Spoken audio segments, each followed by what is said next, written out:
ये webinar recording पे भी लग गया है। नव्या जी अभी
हेलो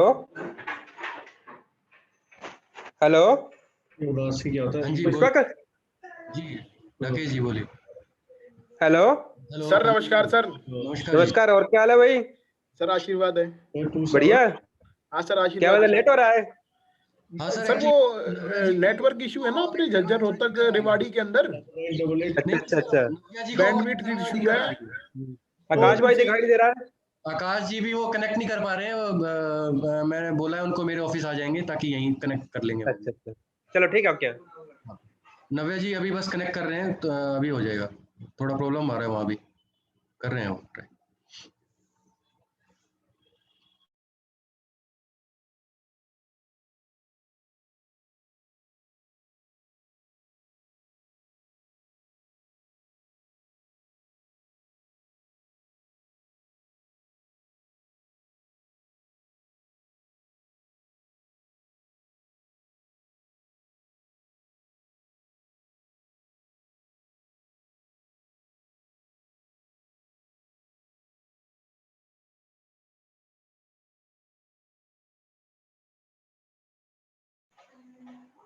हेलो, हाँ जतिन भाई। जी राकेश जी। हेलो, जी राकेश जी बोलिए। हाँ इतने फॉर्मल स्टार्ट कर दो, कोई ऐसी बात थोड़ी है, चलता रहे। स्पीकर कितने मेंबर है, स्पीकर जुड़ थोड़ा सा रहे हैं? स्पीकर आ जाते हैं बस, बाकी तो कोई इशू नहीं है, स्पीकर का वेट है बस। वो तो फॉर्मल मीटिंग बात से बातचीत चलती रहे, कोई ऐसी बात नहीं है। जी जी सर। विनीत भाई आयु देयर? हाँ जी, हाँ जी। हाँ विनीत भाई, पुष्पक भाई।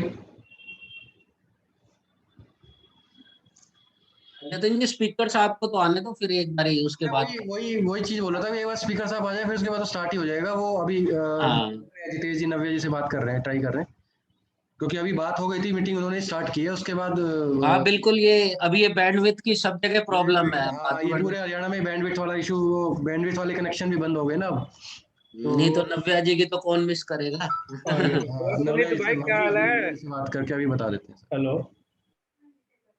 विनीत भाई क्या हाल है? बढ़िया राकेश भाई, बढ़िया। और सुनाओ, बढ़िया। हाँ बढ़िया राकेश भाई, बढ़िया। आपकी वॉइस बहुत प्यारी है, इतने आप स्टार्ट कर दो। स्पीकर साहब को तो आने दो राकेश भाई, प्रोटोकॉल तो पूरा हो, स्पीकर साहब को ही तो वेलकम करेंगे हम। नहीं, स्टेज संभालने में आपका बहुत बा, बढ़िया बा, वो योगदान है। बाकी सब मेंबर्स का तो वेलकम है ही। हाँ ठीक है। आप कर दो अपनी आवाज में सब मेंबर्स को। मैं तो बोल ही रहा हूँ यार, तुम्हारे को बुला बस रहा हूँ। ठीक है राकेश भाई, बस आ रहे हैं एक बारी। वो एक्चुअली नेट की प्रॉब्लम है ना सारी जगह, सब पूरे हाँ वो हरियाणा तो में। ठीक बात है। हाँ। 70% तो मोबाइल्स वगैरह यूज करते हैं, तो इस चक्कर में। हम्म। हम्म।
क्या चक्कर है?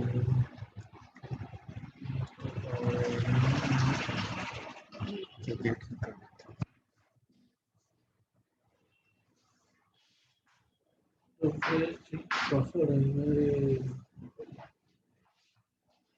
तो वही है। Items of the product. जो मेन चेंजेस हैं उस पर डिस्कस कर लेंगे, चेक तो केस स्टडी कर लेंगे। आ गए। नव्या जी ने ज्वाइन कर लिया है। नव्या जी, मेरा आवाज आ रही है सर? हाँ नव्या जी आ रही है sir. I welcome Navya Malhotra ji, today's speaker, on behalf of Rewari branch and Bahadurgarh branch. Welcome Navya ji. Thank you sir, thank you. Navya ji के लिए तो बस यही कह सकते हैं सर, जब भी हम नव्या जी को याद करते हैं, नव्या जी हाजिर रहते हैं हमारे लिए, तो हमें बहुत अच्छा लगता है। और नव्या जी का सपोर्ट वैसे भी मिलता रहता है, कभी कोई इशू होता है तो पर्सनली भी हम उनसे कांटेक्ट कर लेते हैं, तो भी हमें जो भी बेस्ट पॉसिबल सॉल्यूशन होता है वो मिल जाता है। तो thank you so much Navya ji. Thank you sir, thank you sir. Vineet भाई, बहादुरगढ़ ब्रांच चेयरमैन, विनीत भाई आर यू देयर?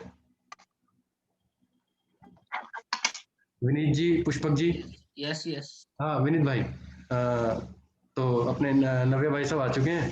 एक बार मैं आपको हैंड ओवर करता हूँ, इसको प्लीज आप प्रोसीड करें। Morning everybody. I on behalf of Bahadurgarh branch and Rewari branch welcome our chairman Akash Gaur ji, Jatin ji, Jitesh ji and all management committee members from Rewari branch. Our young and dynamic secretary Saab Pushpak Singhal ji from Bahadurgarh branch and management committee members. I welcome our respected members from Bahadurgarh and Rewari branch. I welcome our young, dynamic and very learned speaker Navya Malhotra ji, who today in his trademark style will guide us on latest amendments on GST and various aspects of GST. अब आप पूछेंगे नव्या जी का trademark style क्या है, तो जैसे हमें teachers past में जबरदस्ती, चाहे हमारा मन हो चाहे नहीं हो, हमारे कंसेप्ट सारे क्लियर कर देते थे, वैसे ही नव्या जी अपने सिंपल एंड सिस्टमेटिक मैनर में through his pen stick, with the help of his pen stick, will clear all the concepts of our GST. Navya ji welcome. आज बस थोड़ी इंटरनेट की प्रॉब्लम है नव्या जी, तो उसके कारण काफी मेंबर्स हमारे वंचित रह जाएंगे आपकी उससे, पर anyway thank you for joining us. Back to Jatin ji. Jatin ji. जी sir. Back to you. Thank you, sir. So I request Navya Malhotra ji to kindly start the session and enlighten us with his vast experience and knowledge, so that जो GSTR 9C जो financial year 1920 का है, जिसको जो basically start भी हो गया और पता ही नहीं चला कि टाइम भी बहुत क्लोज ही आ गया अब तो। आज 31 तारीख है, तो अगर हम आज का दिन एक्सक्लूड कर दे तो सिर्फ 28 दिन ही हमारे पास बचे हुए हैं। तो इतने शॉर्ट स्पैन में जो है हमें इस ऑडिट को कंक्लूड करना है, ये मानते हुए कि डेट एक्सटेंशन नहीं होगा। तो मैं रिक्वेस्ट करूंगा नव्या जी से to please start the session and enlighten us with his vast experience and knowledge. Navya ji, over to you.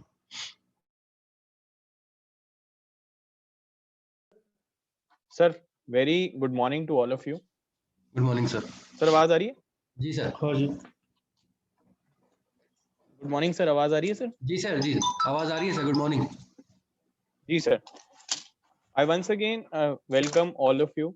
नमस्कार आप सबको, good morning and thank you to the branch executives and to whole members who have taken out their precious time and connected through this tough time of internet also they are able to and manage to connect. आज हमारा sincerely topic जो रखा गया है वो रखा गया annual return and audit और थोड़ी सी लेटेस्ट डेवलपमेंट्स को, बट साथ साथ हमें ये भी डिस्कस करना होगा कि जीएसटी के अंदर जैसे जैसे हम 28 फरवरी के करीब पहुंच रहे हैं, ऑडिट को कंप्लीट कैसे करना है, that will be a biggest task and that will be a biggest important factor for today. जैसे कि विनीत जी ने कहा मैं पेन स्टिक से समझाऊंगा, तो उसकी वजह से मैं आप सबसे एक रिक्वेस्ट और करूंगा कि प्लीज अपना पेपर और पेन नोटपैड लेकर साथ में रखेंगे, so that it becomes easy wherever you want to note down any point, आप उसको नोट करते रहे साथ साथ।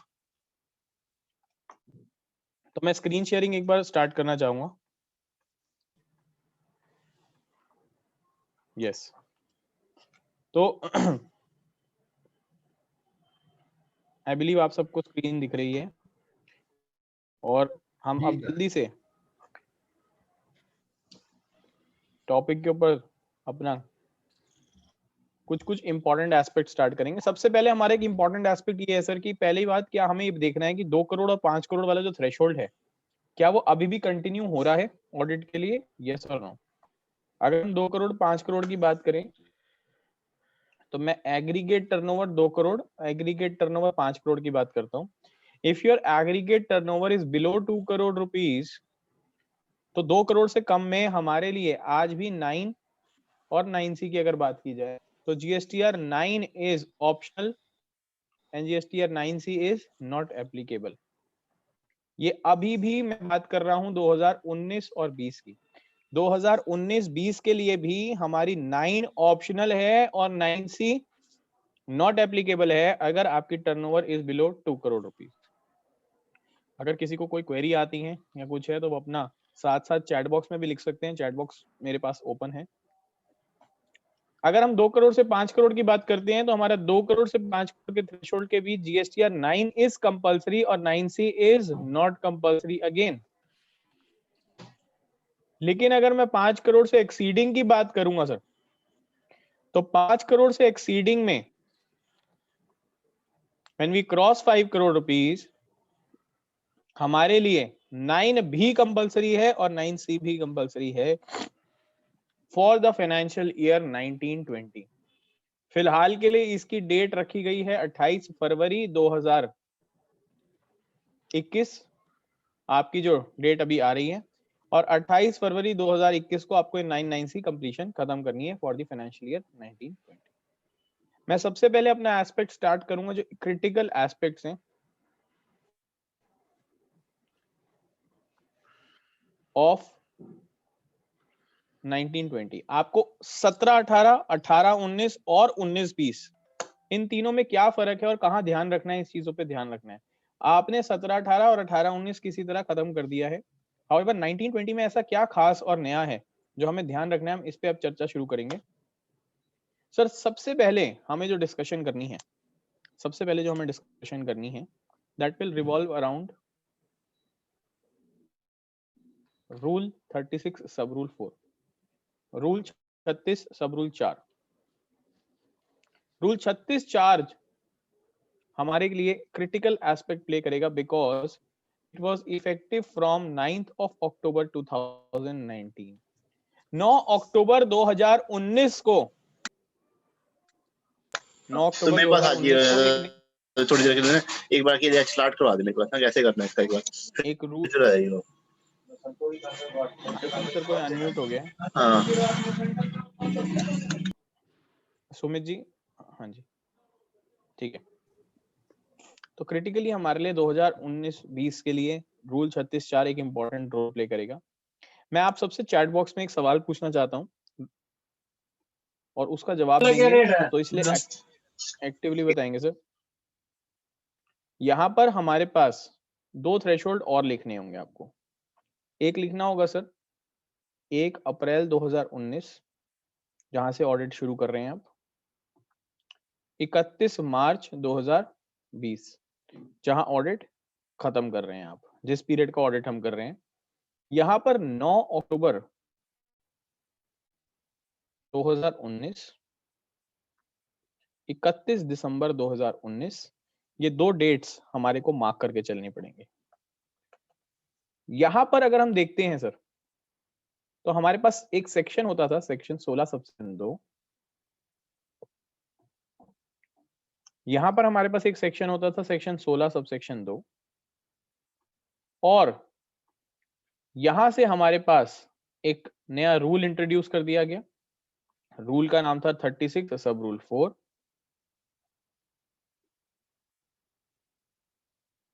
ठीक है।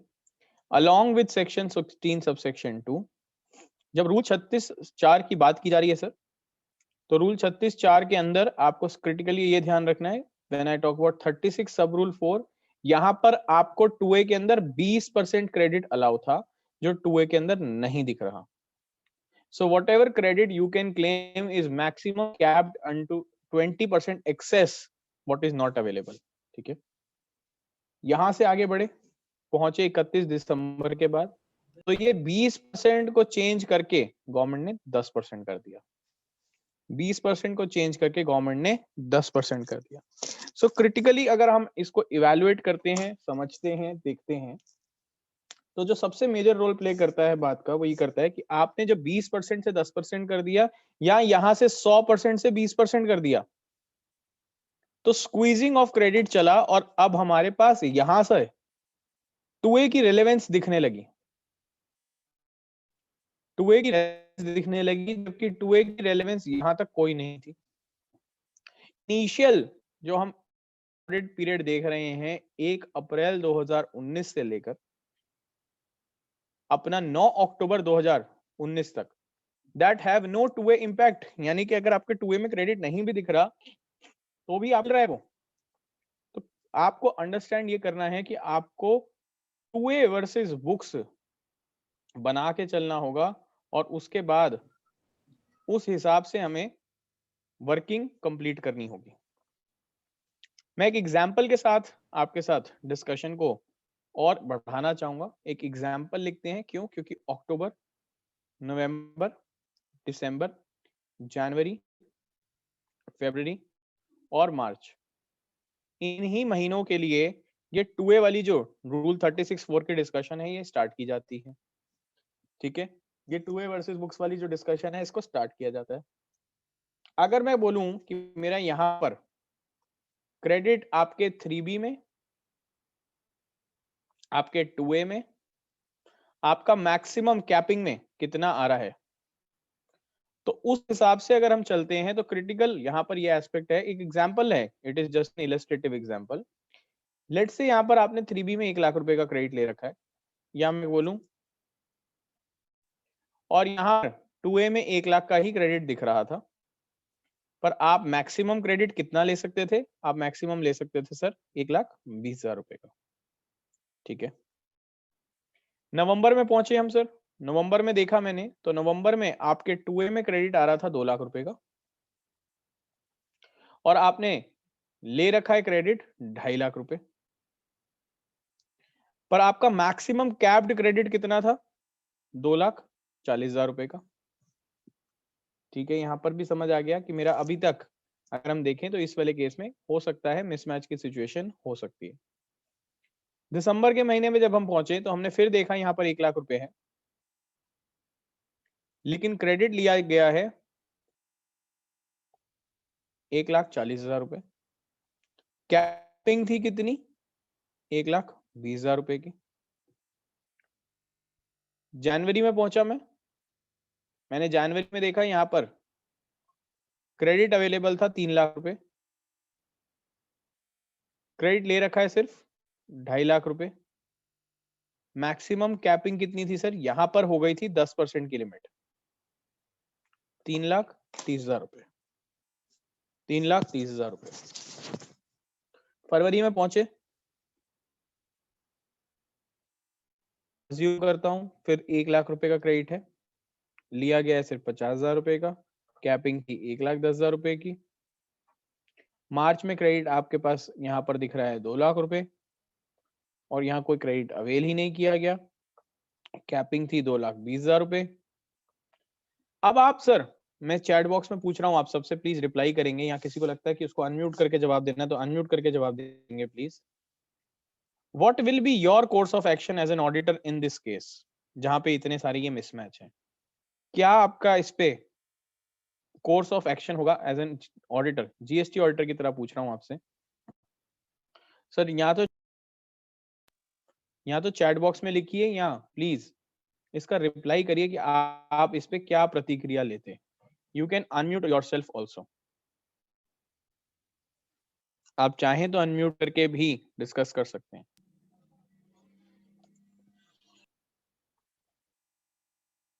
सर किसी का कोई इस पे कोर्स ऑफ एक्शन? मैं 19-20 की बात कर रहा हूँ। 2019-20 please tell me sir.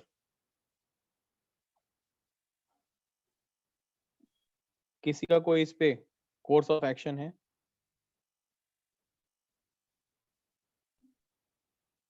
Sir, maybe after making reconciliation, we will make a provision of interest as on 31st March in totality.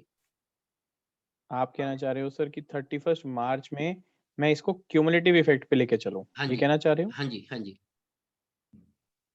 अच्छा, तो इसमें हम ये नहीं कह सकते कि लेट से आपका मंथ वाइज देखूं या इनवॉइस वाइज देखूं विनीत सर?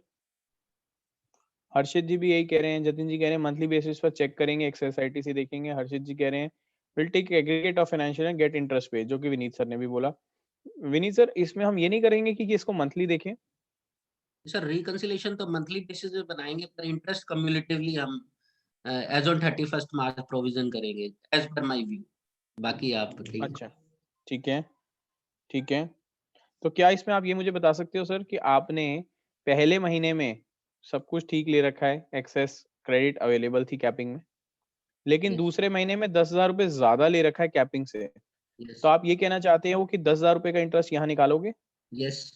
या आप ये देखोगे कि ये 10,000 रुपए शायद नेक्स्ट मंथ दिख गया हो? सर अगर नेक्स्ट मंथ भी लिया है तो नवंबर के में तो 10,000 जो हमने एक्सेस लिया उसका 1 मंथ का इंटरेस्ट तो चार्ज करना ही चाहिए। बिल्कुल, बिल्कुल, बिल्कुल। तो हम इसमें ये कर सकते हैं सर, आपने बोला कि 1 महीने का इंटरेस्ट लगाओ, क्या विनीत सर ऐसा नहीं हो सकता, मुझे बताइए, कि जो ये 2.5 लाख का क्रेडिट आपने लिया है और ये जो 2 लाख का क्रेडिट दिख रहा है, हाँ जी, इस 2 लाख के क्रेडिट के अंदर वो इनवॉइसेस ही नहीं है जो 2.5 लाख वाले हैं। लेट से मैंने आपसे सामान खरीदा था और मैंने उसके इनवॉइसेस अपने 2.5 लाख रुपए में काउंट कर रखे हैं, और आपने ये 2 लाख रुपए के आपने तो कुछ भी इनवॉइस नहीं चढ़ाया, और लेट से किसी और वेंडर ने 2 लाख के इनवॉइस चढ़ा दिए, क्या इसको भी आप अकाउंट फॉर टेक बेसिस करेंगे? यस जी कह रहे हैं मंथली बेसिस पर चेक करेंगे, रिवर्स कर देंगे। अच्छा, are you getting my point sir? मैं क्या कह रहा हूं Vineet sir? Yes sir, yes. Whosoever had to upload the invoices have not uploaded the invoices. However, some another vendor has uploaded the invoices, but the picture prima facie says कि ये तो भैया सिर्फ 10,000 रुपए का गलत ले रखा है। However, in depth जाने पे ऐसा भी तो पता लग सकता है कि ये पूरा का पूरा ही गलत लिया। Yes sir, but in this we are talking about eligible input ना, जो वो परसेंटेज हमें कैलकुलेट करनी है, एंड जो वेंडर्स ने जिन्होंने डाले हैं which for which we are not eligible, तो वो तो काउंट होंगे ही नहीं ना उसमें। नहीं सर, मैं मान रहा हूँ मैं एलिजिबल हूँ, क्या पता मैंने उसको अगले महीने ले लिया हो। Okay. मैं एलिजिबल हूँ सर, मैं ये नहीं कह रहा मेरे वो वेंडर एलिजिबल नहीं है। मैं कहता हूँ क्या पता वो स्टॉक इन ट्रांजिट हो, उसने अभी चढ़ा दिया हो और अगले महीने मुझे रिसीव हुए, मैंने अगले महीने अवेल किया हो। Maybe. Is that the possible way? तो मैं आपसे ये जज करना चाह रहा हूँ कि इस सिचुएशन में आप लोगों का क्या कोर्स ऑफ एक्शन होगा। क्यों? क्योंकि सर अब ऑडिट करते समय एक्चुअल में आपको ऐसे केसेस मिलेंगे। प्राइमा फेसी हमें लग रहा है सर कि सिर्फ 10,000 रुपए पे इंटरेस्ट लगना चाहिए, लेकिन इन डेप्थ जाने के बाद पता चलता है कि यार पूरा का पूरा 2 लाख रुपए ही वो है नहीं है जो वेंडर दिखाना चाहिए था जिसको। अब क्या करेंगे सर?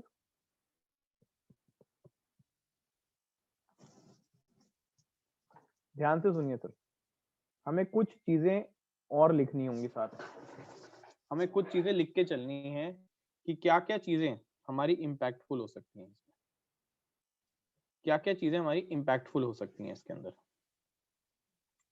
सर हमारे लिए कुछ इम्प्योरिटीज को बाहर करना इंपॉर्टेंट है। कुछ इम्प्योरिटीज, मैं कहूंगा इम्प्योरिटीज फ्रॉम 2A बाहर करना इंपॉर्टेंट है। अगर आप इसको बाहर करोगे तभी आप जाकर एक्चुअल में कंपैरिजन कर पाओगे। सर ऐसा आपने कभी सुना है कि ऐसा केस देखा हो आपने कि 2A के अंदर और 3B के अंदर, यानी कि आपकी परचेज रजिस्टर के अंदर या आपकी बुक्स के अंदर ऐसा हुआ हो कि एक इनवॉइस है सामने वाले ने दिखाया इनवॉइस 5 फरवरी 2020, ठीक है, डेट ऑफ इनवॉइस 5 फरवरी 2020 दिखा दी, और आपके परचेज रजिस्टर या किताबों में वो इनवॉइस 25 जनवरी 2020 को चढ़ गया था। क्या ऐसा होता है सर? आपने देखा सामने वाले वेंडर के पास कैश में पैसा नहीं था और वो अपने 1 और 3B में मिसमैच नहीं रखना चाहता था, तो उसने क्या किया, आपका इनवॉइस ही लेट डेट पे चढ़ा दिया। सच अ केस, आप क्या करोगे फिर? क्या ये भी एक इम्प्योरिटी है GSTR 2A के अंदर? आप इस केस में चेक करोगे अपना सेक्शन 16 सबसेक्शन 2, यहां पर आप एज एन ऑडिटर इंटरेस्ट थोड़ा ना निकाल दोगे सर। सामने वाले ने अगर गलती करी है और फिजिकल इनवॉइस आपके पास 25 जनवरी 2020 का ही है, तो आप इसमें क्यों इंटरेस्ट निकालोगे? You don't have to raise any interest in this case, ठीक है। The only thing you have to do is critically evaluate the impurities. Impurities लिखना शुरू करिए, कैसे कैसे किस्म के आपको क्रिटिकल एस्पेक्ट देखने को मिलेंगे। First would be such like time differences, timing differences. आपके टाइम डिफरेंस की वजह से आपका जो डेट ऑफ इनवॉइस या ये सब है, उसमें आपको चेक करना पड़ेगा गलती किसकी है, वो चीज माइनस करनी होगी। देन आपको डिसाइड करना पड़ेगा कट ऑफ ट्रांजैक्शंस के बारे में, यानी कि जैसे कि स्टॉक इन ट्रांजिट, इसकी वजह से भी गैप्स आते हैं। मतलब सामने वाले ने पहले चढ़ा दिया होता है लेकिन आपको सामान बाद में मिला होता है, तो आप उसका इनपुट नेक्स्ट मंथ लेते हैं, तो that is not a problem. उसमें भी इंटरेस्ट लायबिलिटी क्यों निकालोगे आप? Third is this availment.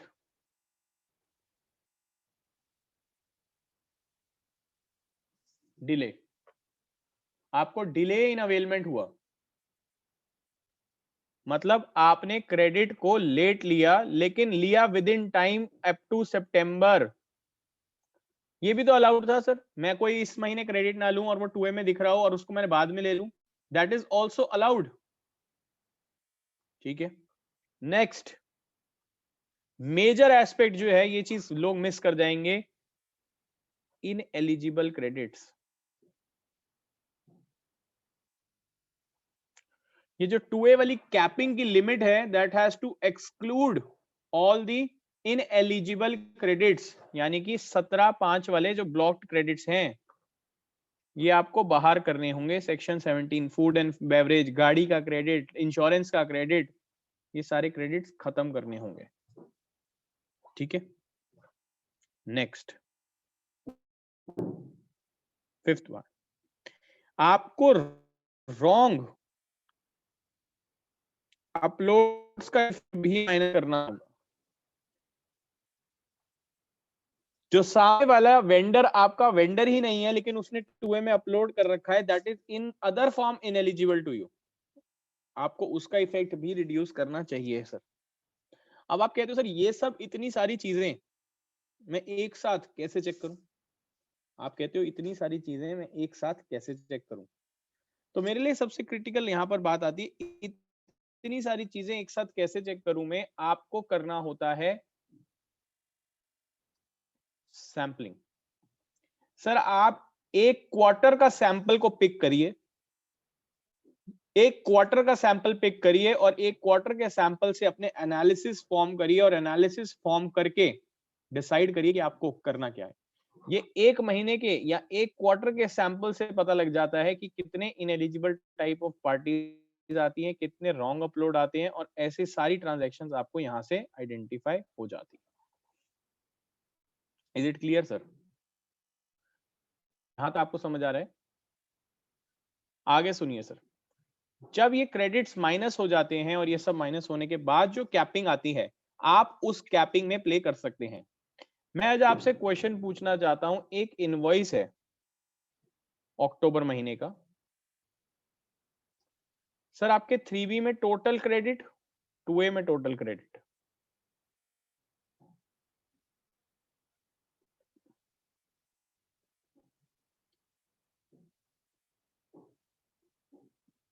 Maximum credit कितना अलाउ था?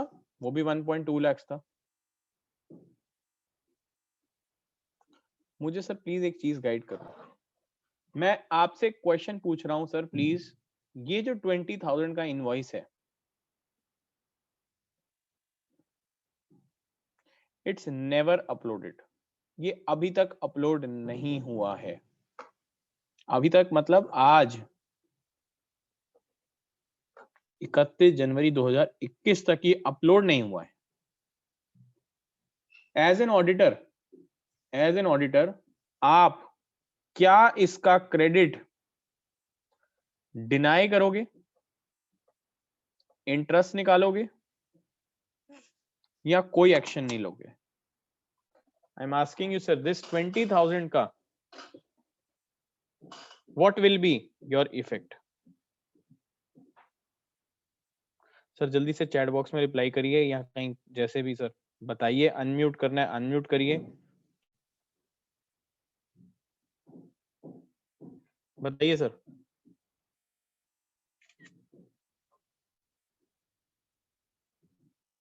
सर प्लीज कोई रिप्लाई, कोई चैट बॉक्स में। ये 20,000 रुपए का क्रेडिट आप डिनाई करोगे या इंटरेस्ट निकालोगे?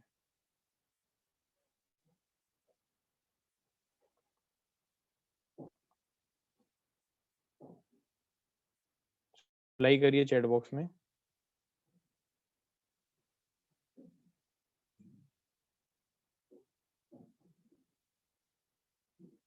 जतिन जी आपको क्या लगता है?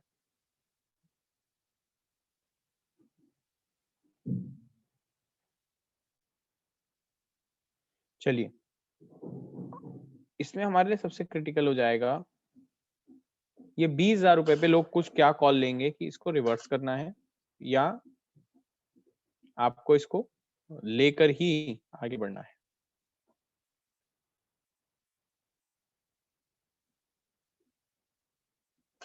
चलिए, if you ask me my opinion, Jatin ji कहने रिवर्स कर रहा हूँ।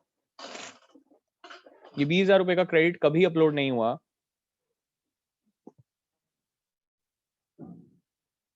जतिन जी कह रहे हैं मैं इसको रिवर्स करा के चलूंगा। So what we have to critically understand,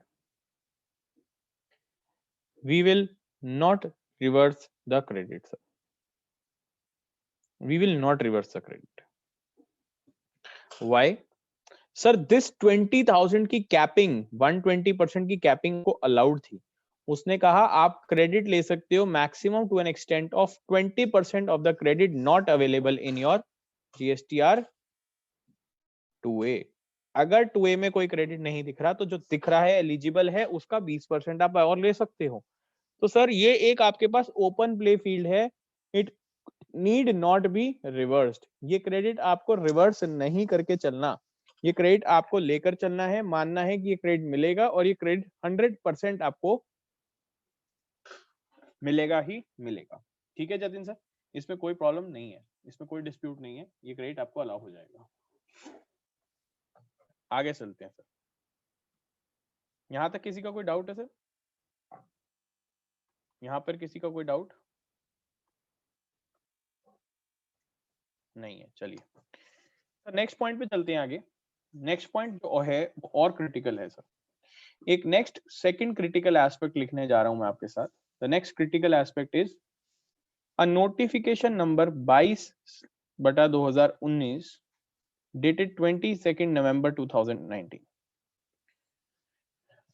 ये कहता था अगर अपनी GSTR 1 आप नहीं भरेंगे तो आपका ई-वे बिल पोर्टल ब्लॉक हो जाएगा। ये कहता था आपका ई-वे बिल पोर्टल ब्लॉक कर दिया जाएगा।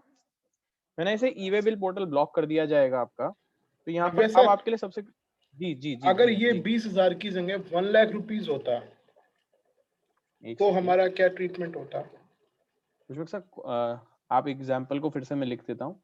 आप कहना चाह रहे हो 3B 2A, क्या लिखूं?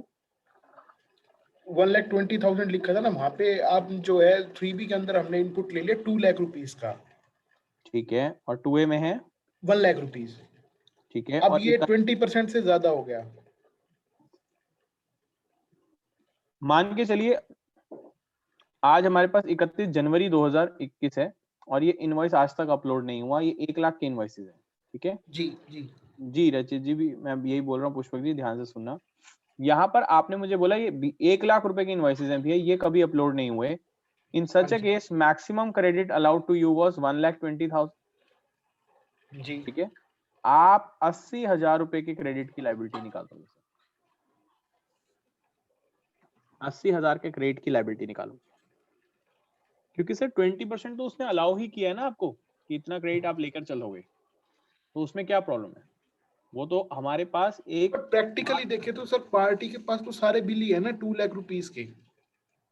सर एक्चुअली क्या है, लॉ इन प्लेस आ गया था विच सेज कि 2A में नहीं मिलेगा, दिखेगा तो क्रेडिट नहीं मिलेगा। तो वहां मेरे लिए क्रिटिकल हो जाता है कि मैं क्रेडिट अगर एज एन ऑडिटर अलाउ करता हूँ, चलो उसमें क्या होता है सर, ध्यान से सुनना, ये 80,000 रुपए आप वेंडर से रिकवर करते हो सर, जिसने अपलोड नहीं किया, ठीक है। वो कैसे, ध्यान से समझना सर, उसका जीएसटी में कोई प्रावधान नहीं है, लेकिन कॉन्ट्रैक्ट एक्ट तो हमें कहता है कि अगर हमें किसी पार्टी की वजह से कोई डैमेजेस होंगे तो we can claim such damages. मैं बस उसी के तहत ये रिकवरी करूंगा डैमेजेस, ठीक है ठीक है सर। ठीक है। एक सर, एक वो सुप्रीम कोर्ट की जजमेंट कुछ व्हाट्सएप पे घूम रही है कि भाई वो गेरूमल वाली जजमेंट की, अगर हमने उस पे ले रखे है, इनवॉइस है हमारे पास और प्रॉपर गुड्स आए हैं तो अलाउ होगा, उसका भी कोई इफेक्ट होगा क्या? सर उसमें ना इफेक्ट अभी ये नहीं है, क्योंकि वो सारे फैक्ट्स ये नहीं कहते कि हमारे ऊपर सर, क्योंकि यहाँ पर सबसे बड़ी प्रॉब्लम क्या है, टैक्स पेमेंट के लिए भी लिखा है लॉ में, ओके सी क्लॉज में लिखा है कि टैक्स पेमेंट इज कंपल्सरी। यहाँ पर अगर आपकी टैक्स पेमेंट ही नहीं हो रखी तो आपको क्रेडिट अलाउ नहीं करेगा, ये लॉ में लिखा हुआ है ठीक है। अगर 3B सामने वाला फाइल नहीं कर रहा तो it will not be allowed.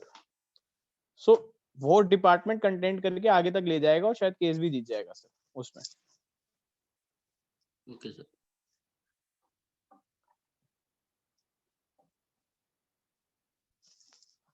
चलिए रचित जी, आपका भी क्वेश्चन हो गया, आगे बढ़े। विशाल जी कह रहे हैं क्वेश्चन, विशाल जी कह रहे हैं सिर्फ one of my supplier filed their return quarterly and they upload the bills of 10 lakh is updated automatically. Vishal ji आपका क्वेश्चन एक बार आप अनम्यूट करके डिस्कस करोगे विशाल जी?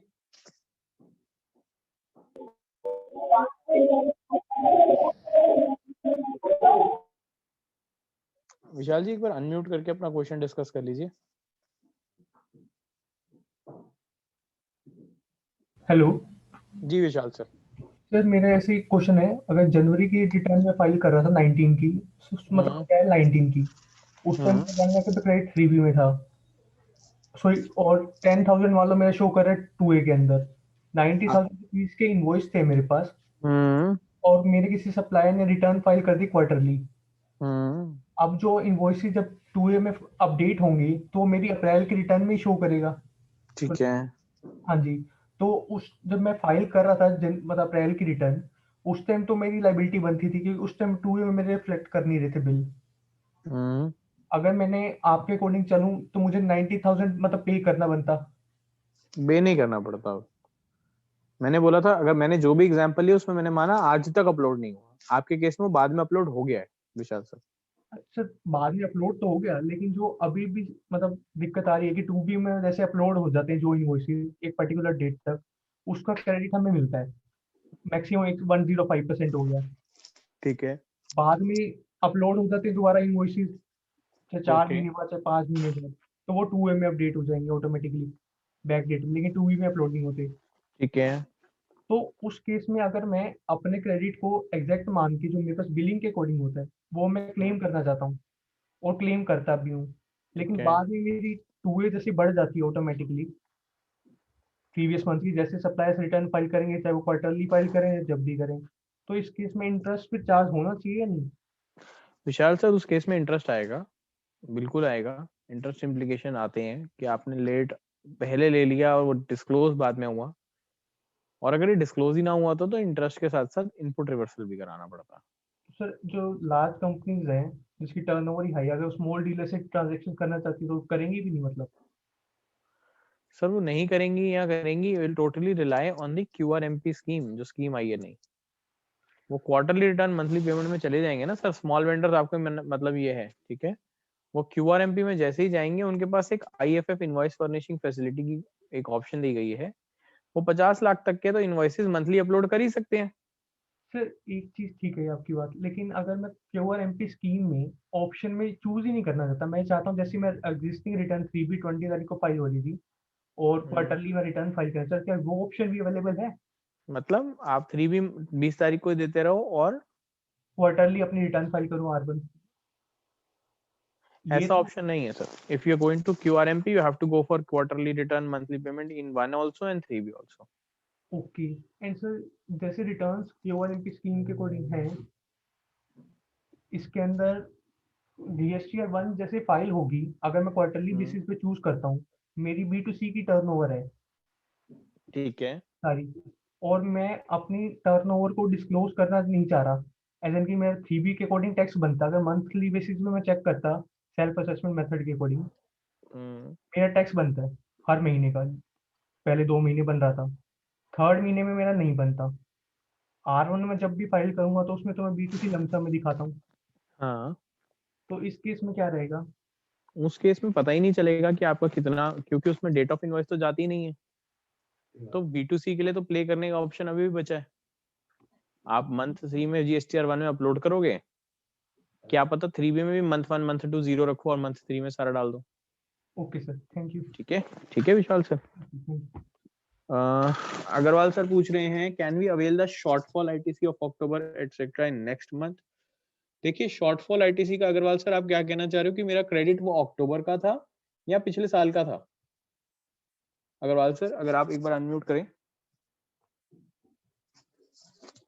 सर एक्चुअली पुस्तक वाले पीरियड को मैंने एक्सटेंड किया है, मेरा 2 लाख वो 3 में ले रखा था और 1,20,000 में ले सकता था अक्टूबर में, अभी जो 50,000 में आ गया, क्या उसको मैक्सिमम से मैं कवर कर सकता हूँ? ले सकते हैं सर, लेकिन वो चक्कर क्या है, वो क्रेडिट इसी साल का तो है, इसी प्रॉब्लम साल थोड़ा का ना उसमें। नहीं सर, वो कैपिंग है ना,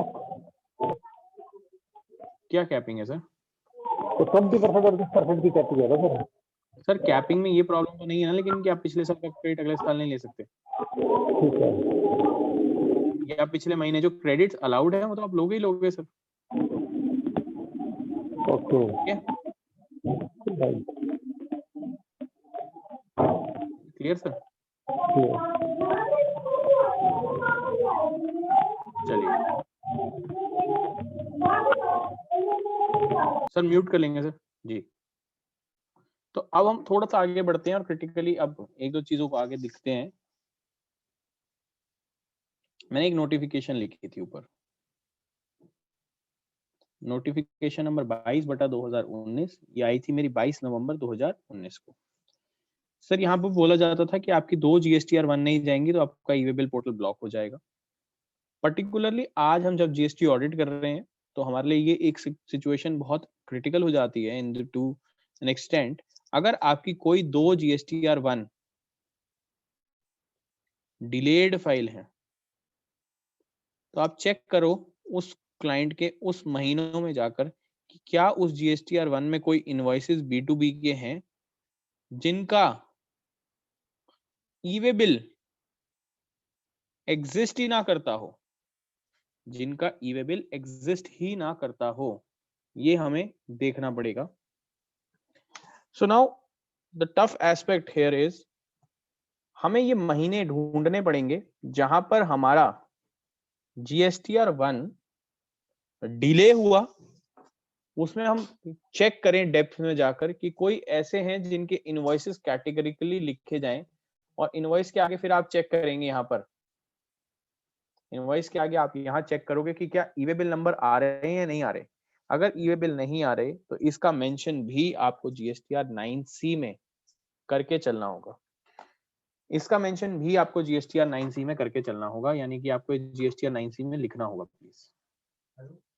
तो GSTR 9 में आप इसको मेंशन करोगे।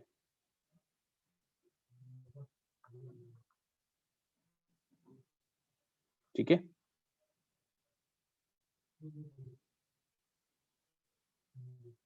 Next,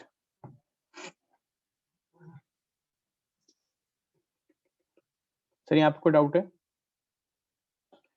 So the next aspect for GSTR 99C regarding 2019-20 is introduction of new rule 49A. Rule 49A. Rule 49A आपको कहता है कि आप क्रेडिट का मैकेनिज्म जो है वो चेंज कर दो, यानी कि सेट ऑफ मैकेनिज्म चेंज हो गया था। क्या कोई चैट बॉक्स में बता सकते सर न्यू 49A के हिसाब से क्या सेट ऑफ मैकेनिज्म था? आईजीएसटी को पहले आईजीएसटी से सेट ऑफ करना है, फिर क्या करते हैं उसके बाद सीजीएसटी एसजीएसटी में? क्या कोई चैट बॉक्स में बता सकता है प्लीज, या अनम्यूट करके बताना चाहे?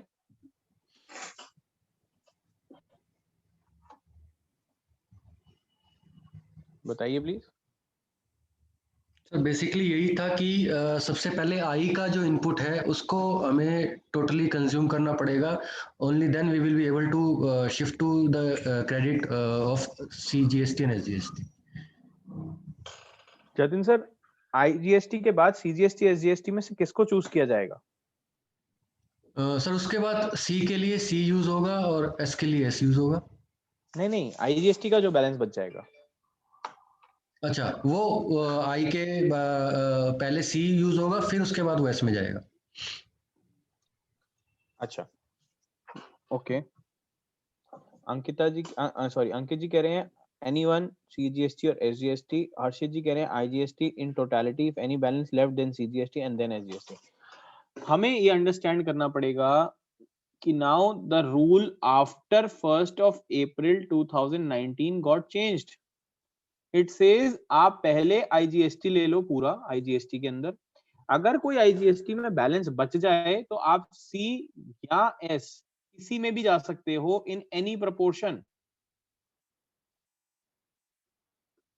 आप किसी भी सीक्वेंस में किसी में भी जा सकते हो, और ये चीज अप्रैल से जून जो फर्स्ट क्वार्टर आया था ना सर 19-20 का, उसमें ये पोर्टल पे आपको मैनुअली अप्लाई करना था खुद। ये खुद चल भी नहीं रहा था सिस्टम, तो ये हो सकता है कि किसी क्लाइंट से या किसी से गलती हो गई हो, तो इस चीज का भी आपको नोट मेंशन करना पड़ सकता है 9C के अंदर। तो you need to in depth check this also and I sincerely request सब अप्रैल, मई और जून, ये वाला जो क्वार्टर है पहला 19-20 का, इसमें ये रूल को चेक कर लें, इसमें ये रूल को चेक करके चलें ये कैसे लिखना है। क्या इसमें कोई पॉइंट तो नहीं मेंशन करना, या क्या इसमें आपको कुछ लिखना तो नहीं है, या आप डिस्कस करके चलें?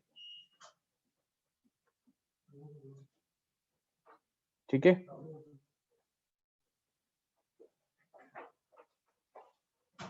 क्लियर है सर?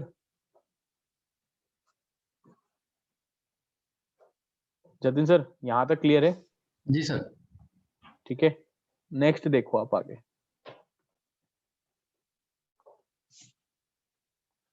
नेक्स्ट मेरे लिए आता है इसके अंदर एस्पेक्ट, यहाँ पर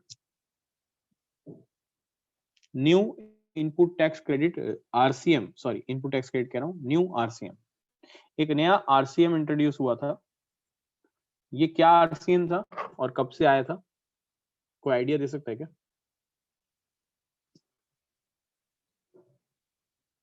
notification number 22/2019 to be read with 29/2019। क्या आरसीएम था सर? कोई चैट बॉक्स में बताइए क्या नया आरसीएम आया था, या आपको अनम्यूट करना है आप अनम्यूट भी कर सकते हो। ओके, अंकित जी ने लिख दिया RCM on motor buses. Okay, motor buses पे था खाली क्या sir? This RCM was applicable from 1st, ठीक है जी ने रेंटिंग ऑफ अक्टूबर 2019, 1 अक्टूबर 2019 से आपका नया आरसीएम एप्लीकेबल हो गया था। और ये आरसीएम क्या कहता है? ये 1 अक्टूबर 19 से जो आरसीएम है ये आपको क्रिटिकली कहता है आपको रेंटिंग ऑफ मोटर व्हीकल्स के ऊपर आरसीएम जमा करना होगा। रेंटिंग ऑफ मोटर व्हीकल्स पे आरसीएम जमा करना होगा। रेंटिंग ऑफ मोटर व्हीकल्स पे कब आरसीएम जमा करना होगा ये बताओ। ये जमा करना होगा अगर आपका supplier is of unregistered category और he is of a 5% category supplying to the body corporate. Ankit ji इसमें अनरजिस्टर्ड पर्सन भी इंक्लूडेड है। अगर ये बॉडी कॉर्पोरेट को सप्लाई करता है तो इट फॉल्स अंडर आरसीएम, ये आरसीएम में फॉल करेगा। लेकिन अगर ये 12% वाला होगा तो आरसीएम नहीं लगेगा। So now what I want to say कि ये आरसीएम भी अप्लाई हो गया था, क्या आपने इसको भी क्रिटिकली चेक किया या नहीं किया, ये भी हमें देखना होगा। क्यों? क्योंकि अगर कोई आरसीएम निकल आता है जो जमा नहीं हुआ होता तो आप क्या करते हो मुझे बताइए। Let's say we stand on date of 31 January 2021, 31 January 2021 पे डेट आती है अगर, तो आप मुझे बताइए सर फिर यहां पर आपको आरसीएम पता चलता है एक मोटर व्हीकल का जो जमा नहीं हो रखा, तो आप क्या करेंगे सर। मैं आपके सामने एक एग्जांपल लिखता हूं।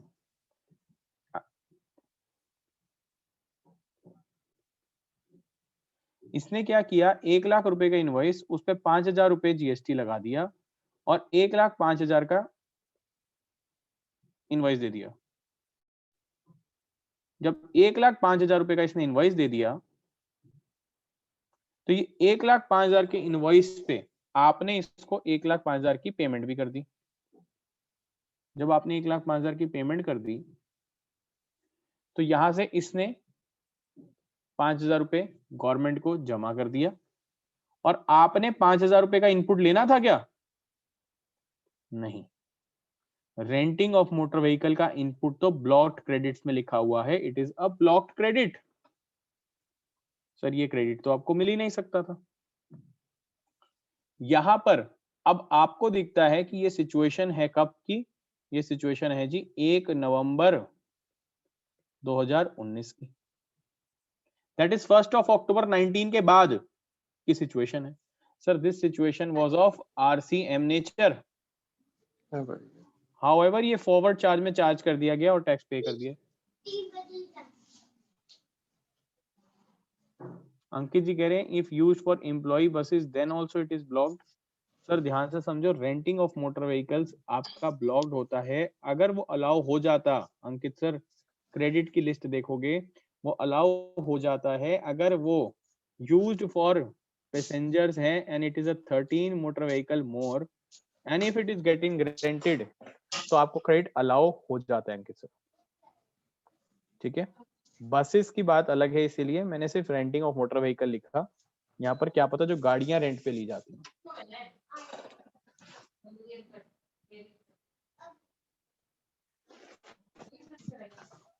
ठीक है, तो मुझे बताओ सर ये बता दो कि आपको दिख गया कि आरसीएम की लायबिलिटी पे होनी थी। What should you do now, जल्दी बताइए सर।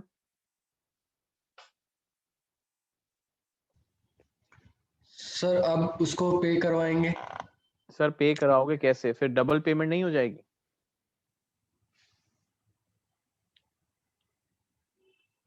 डबल पेमेंट कैसे सर? सर आपने तो उसको भी 5,000 दे दिए ए को और ए ने गवर्नमेंट को जमा कर दिए। उसको उसका क्रेडिट नोट देंगे, उसको नेक्स्ट पेमेंट्स में एडजस्ट करेंगे। But yes he has also paid. ठीक है सर, ध्यान से देखेंगे और सुनेंगे। बिल्कुल जतिन जी ने जैसे कहा, लेकिन उस पार्टी के साथ मुझे आज डीलिंग भी तो करनी होनी चाहिए। क्या पता 2 साल बाद मैं डीलिंग ही ना कर रहा हूँ उससे। अगर आप आज उससे डीलिंग कर रहे हैं, if you are still in transaction with that person,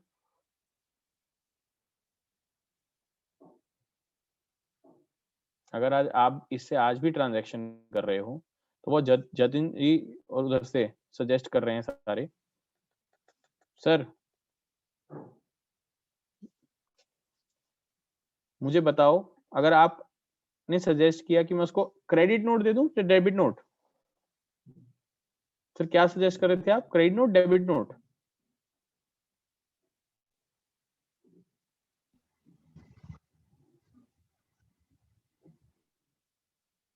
उन्होंने कहा हम डेबिट या क्रेडिट नोट दे देंगे। सर हम नहीं दे सकते, उसमें सप्लायर दे सकता है, मैं यही समझाना चाह रहा हूँ। हमारे को क्या करना होगा, हमें उससे बात करनी होगी, हमें उससे बात करके अगर हमारा वेंडर आज भी इस ट्रांजैक्शन में होगा, सर मेरे को बताओ, अगर आज भी ट्रांजैक्शन वेंडर के साथ हो रही होगी तो मैं उसको बोलूंगा जो 5,000 रुपए मैंने तेरे को दे रखे हैं, treat it as an advance that I will adjust with you from future payment, treat it as an advance. और जैसे ही आप इसको एडवांस ट्रीट कराओगे, एक आरसीएम आपको कैश में 5,000 रुपए जमा करना पड़ेगा आज। और सबसे इनोवेटिव बात जो होगी, ये 5,000 रुपए का रिफंड लेगा under access payment of tax. Access payment of tax का रिफंड अप्लाई किया जाएगा, ठीक है, एक्सेस पेमेंट ऑफ टैक्स का रिफंड अप्लाई हो जाएगा। सर अब मुझे एक चीज गाइड करो, अगर आप उसके साथ आज ट्रांजैक्शन में नहीं होते तो क्या करते, फिर क्या करते सर?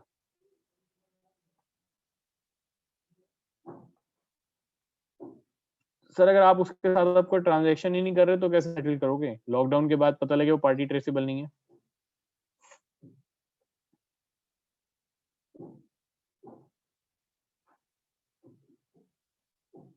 स्टिल आरसीएम तो पे करना ही पड़ेगा, जो क्योंकि वो तो एक लाइबिलिटी थी। अच्छा, और जो पेमेंट हो गई वो तो जब ट्रेसेबल ही नहीं है पर्सन, तो फिर क्या कर सकते हैं।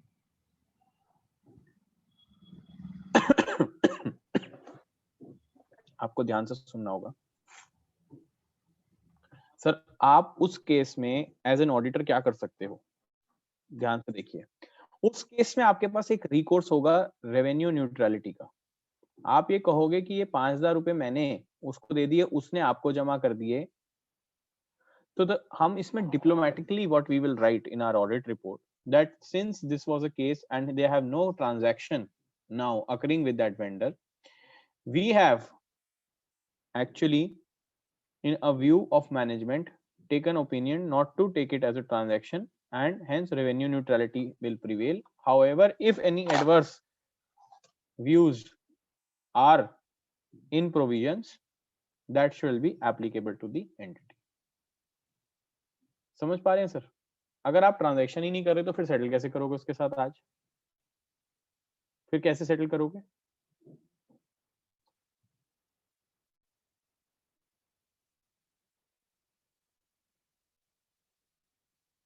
Is it clear sir? Next, कोई डाउट है अभी तक तो बता दो सर। यहाँ पर मुझे पता है संडे के दिन हम आज जीएसटी पढ़ने बैठे हैं, क्यों? क्योंकि 28 फरवरी की डेट आ रही है 1920 के ऑडिट की, so it is a very critical aspect now. मुझे इसके बाद सिर्फ आपसे एक चीज और डिस्कस करनी है, फिर मेरे को फॉर्म को खोलना है आपके साथ। फॉर्म के अंदर भी कुछ चेंजेस हैं, वो डिस्कस करूंगा, फिर मैं आपके साथ क्वेरी सेशन लूंगा। उसके बाद मुझे एक चीज और डिस्कस करनी है आपके साथ, उससे पहले अगर किसी को कोई डाउट है तो वो पूछ सकता है सर। नेक्स्ट थिंग इज, अच्छा अंकित जी कह रहे हैं सर, अंकित सर वहां पे रिकमेंडेटरी नहीं है, मैंडेटरी होता है। उस केस में हम 2 बार डिपॉजिट्स नहीं करवाएंगे, ऑब्वियस सी बात है। तब तो हमें को यही लिखना पड़ेगा कि आरसीएम एप्लीकेशन। देखो अगर मैनेजमेंट को ये नहीं लगता कि ये मटेरियल अमाउंट है और वो पे करके कोई डिस्प्यूट में नहीं जाना चाहता, तो आप डिस्प्यूट में ना जाने के लिए आप पे कर सकते हो। But if it's a material amount, then management will not say कि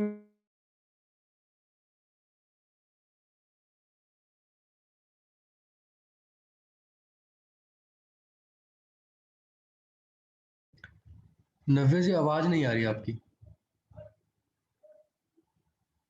नव्या जी,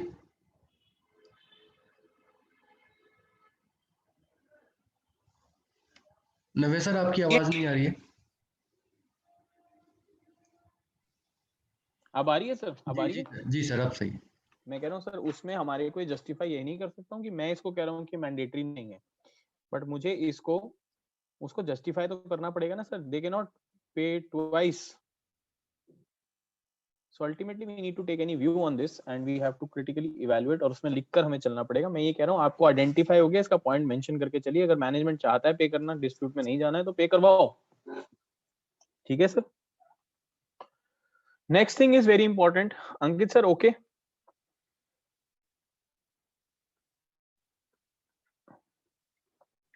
अंकित जी ठीक है? यस और no? Thank you sir.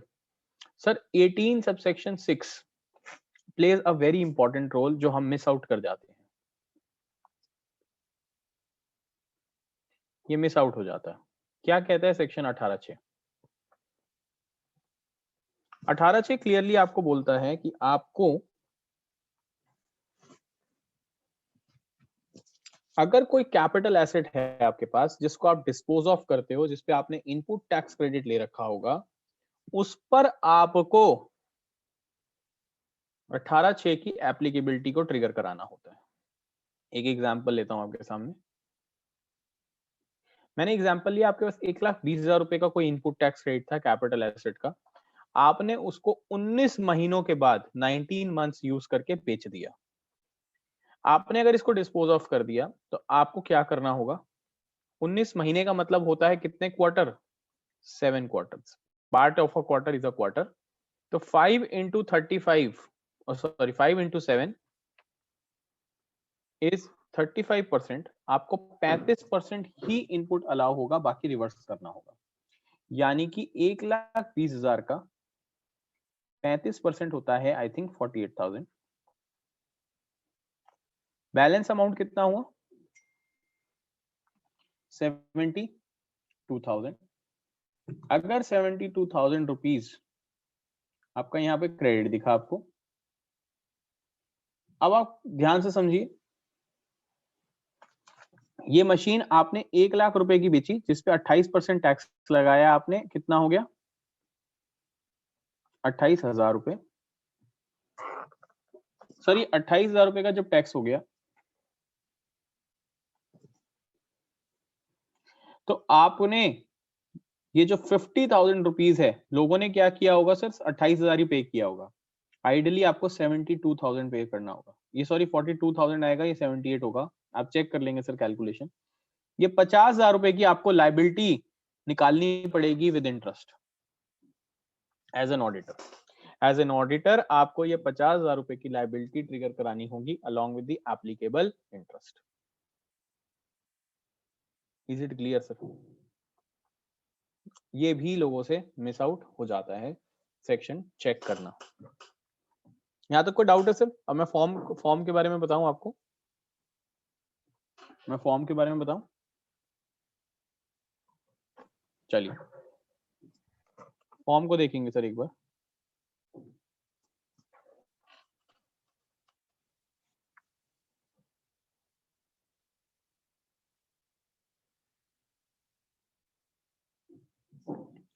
Sir form के अंदर सारी की सारी अमेंडमेंट जो हमने 17, 18, 18, 19 में ऑप्शनल चीजें पड़ी थी, वो सारी की सारी कैरी फॉरवर्ड हो रही हैं सर.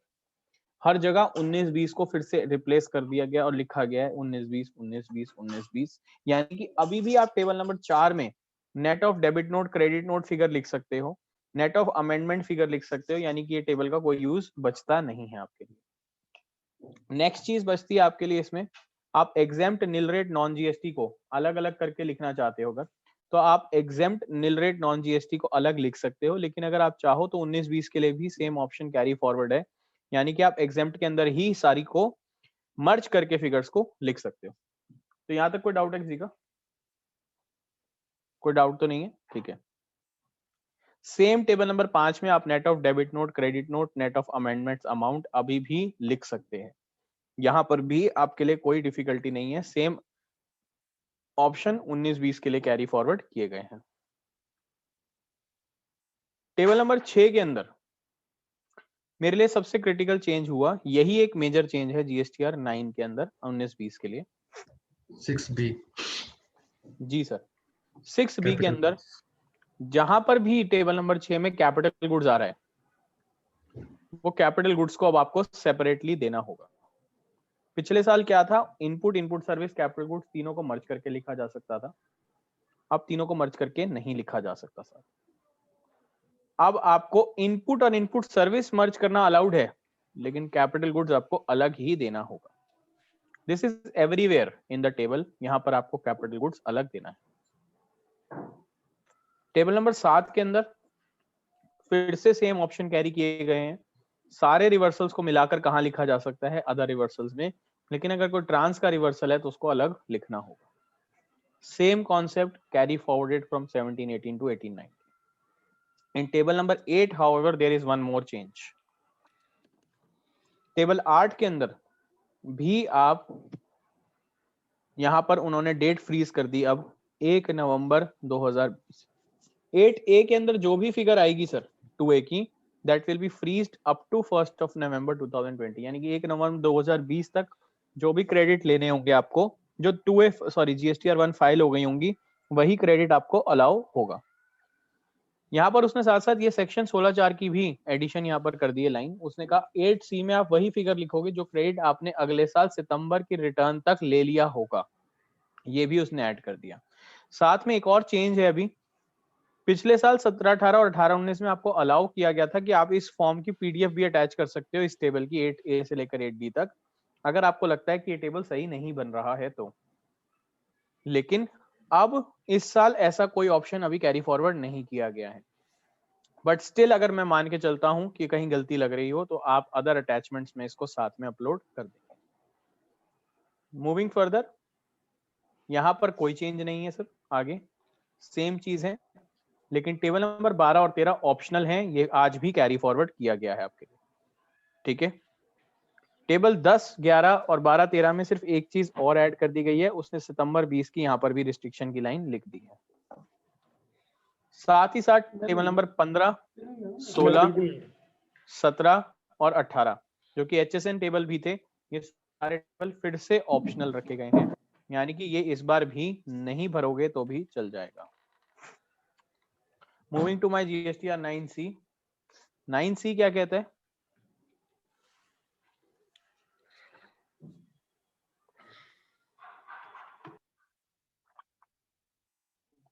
नाइन सी में आज भी वो वाला ऑप्शन कि 5A से 5O में जो भी डिफरेंसेस आएंगे आप सारे 5O में लिखकर चल सकते हो, यानी कि 5O में लिखकर ये वाला ऑप्शन 19-20 में भी कैरी फॉरवर्ड किया गया आपके लिए। मूविंग फर्दर, आपको टेबल नंबर 12 के अंदर टेबल नंबर 12B और C ऑप्शनल रखे गए हैं, जैसे कि 19, 20, 18, 19, 17, 18 में रखे गए थे। आगे आप देखेंगे अगर ध्यान से तो टेबल नंबर 14 जो कि सबसे टफ टेबल होता था, वो भी फिर से ऑप्शनल रखा गया इस साल आपके लिए फिर से। सो इसमें हमें डरने की बात नहीं है 9C में, बट मैं अब आपके सामने दो चीजें और लिखूंगा स्क्रीन पे, उसके बाद मैं कंक्लूड कर पाऊंगा और आपसे क्वेश्चन पूछ पाऊंगा, सॉरी क्वेश्चन आप पूछेंगे, आंसर मैं बता पाऊंगा शायद। यहाँ पर दो चीजें लिख रहा हूं आपके लिए, these are very important aspects. ये दो रिकंसिलिएशंस आप 9C की अदर अटैचमेंट्स में अपलोड कर देंगे, 9C की अदर अटैचमेंट्स में अपलोड करके चलेंगे।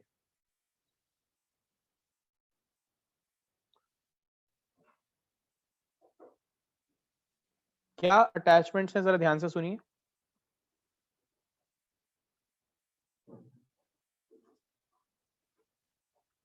क्या अटैचमेंट्स हैं?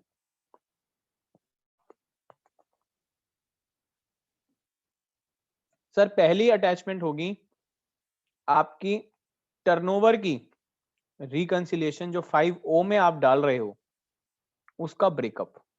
आप एक 5O का पहले ही ब्रेकअप इसमें अटैच कर दो PDF के अंदर कि 5O में बन कैसे रहा है वो। सर ये आपके लिए भी हेल्पफुल होगा ये ऑडिट में गलतियां निकालने के लिए, तो 5O की वर्किंग आपको लिखकर चलनी होगी। नेक्स्ट चीज आपको लगानी चाहिए सर एक रिकंसिलिएशन, ये ध्यान से सुनेंगे। आपकी 4 स्टेट्स में रजिस्ट्रेशन है, आप 5A में ऊपर एक फिगर लिखते हो कि कितनी टर्नओवर उस स्टेट की बुक्स के हिसाब से है, उस स्टेट्स की कितनी टर्नओवर बुक्स के हिसाब से है। तो जब किताब के हिसाब से टर्नओवर होती है वो एक एक स्टेट की इंडिविजुअल लिखी जाती है, एक एक स्टेट की इंडिविजुअल लिखी जाती है। तो जब एक एक स्टेट की इंडिविजुअल लिखता हूं मैं, तो यहाँ पर सबसे क्रिटिकल क्या होगा, आपने एनुअल फाइनेंशियल ऑडिटेड जो फाइनेंशियल स्टेटमेंट्स हैं वो तो कंसोलिडेटेड अटैच करें, तो सर ऑफिसर उससे रिकंसाइल कैसे करे, इसलिए आप स्टेट 1, 2, 3, 4 जो ABCD स्टेट्स हैं उनकी टर्नओवर को ब्रेक करके खुद ही एक चार्ट बनाकर ऑडिटेड फाइनेंशियल से उसको रिकंसाइल करके दे दो sir, so that whenever he do your GST departmental assessment और audit he have these as ready. Sir आज से 2-3 साल बाद आप खुद भी आइडेंटिफाई नहीं कर पाओगे डिफरेंस क्या था। और कभी कभी ऐसा होता है कि आपको कोई ना कोई बैक कैलकुलेशन करके 5A और O मैच करा देता है, सर वो नहीं करना सर। क्या पता सारे स्टेट्स का 5A मिलाया गया और देखा और वो ऑडिटेड फाइनेंशियल से मैच नहीं कर रहा, तो ऐसा नहीं होना चाहिए। दूसरी चीज जो आपके लिए बड़ी क्रिटिकल होती है 9C के अंदर, जो मैंने बाय एक्सपीरियंस देखा कि हम गलती करते हैं, सर ये जो एक टेबल है, ये टेबल नोट करेंगे, इंपॉर्टेंट है, टेबल 9 ऑफ 9C। यहाँ पर ये टैक्सेबल वैल्यू आता है, ये लोग हम लोग रिकंसाइल करने भूल जाते हैं। सर ये रिकंसाइल किसी ने करी है कभी? किससे रिकंसाइल होंगी सर? इसमें आप ऐड करो नील, नॉन GST, एग्जेम्प्ट, एक्सपोर्ट्स जिसपे LUT पे गया हो, टैक्स ना पे हुआ हो, इसको आप किससे रिकंसाइल करोगे सर? इसको आप इक्वेट करिए टेबल नंबर 10 का जो टोटल आता है, नीचे जो टोटल आता है वो plus 4G reverse charge mechanism घटा होता है उसके अंदर से। अगर ये आपका रिकंसाइल नहीं कर रहा सर, तो आपकी कोई ना कोई गलती है 9 या 9C के अंदर। ये पहली एक और क्रॉस चेक है। दूसरा एक और आपको क्रॉस चेक करना है, क्या ये टैक्सेबल वैल्यू इनटू रेट करते हो आप, तो क्या ये टोटल करके मैच करता है या नहीं करता? अगर ये भी नहीं कर रहा तो आपकी 9 और 9C गलत जा रही है, 100% गलत जा रही है। ठीक है, is it clear sir? Sir यहाँ तक अगर किसी के कोई डाउट्स हैं तो बता सकते हैं, otherwise we can head towards query sessions. अच्छा, before actually I stop my screen sharing, मैं एक बार स्क्रीन पे कांटेक्ट नंबर लिख देता हूँ, सो दैट अगर आपको एनुअल रिटर्न या ऑडिट में या GST में कोई और क्वेरी आए, feel free to contact me. आप एक कॉल करके मेरे को मिस कॉल मार के छोड़ देंगे, मैं आपको कॉल बैक कर लूंगा sir. My contact number is 8447137367। Once again, it is 8447137367. If you feel any queries, आप बता सकते हैं। Otherwise, सर आप अपनी queries अभी भी ले सकते हैं। I am still connected. और सर आप मुझे प्लीज फीडबैक लिख के चलेंगे चैट बॉक्स में कि क्या कोई स्कोप है सेशन को और इम्प्रोवाइज करने का, या क्या मैं अगली बार और सीख के आपके साथ आ सकता हूँ, so that it can be a better learning session. And हो सकता है सर आज आपका वैल्यू एडिशन हुआ हो, GST में कुछ नया सीखा हो, that is very important sir, daily कुछ नया सीखें, this is the main task. With this I rest to the executive committee members and your queries. अंकित जी अगर आप अनम्यूट कर सकते हो तो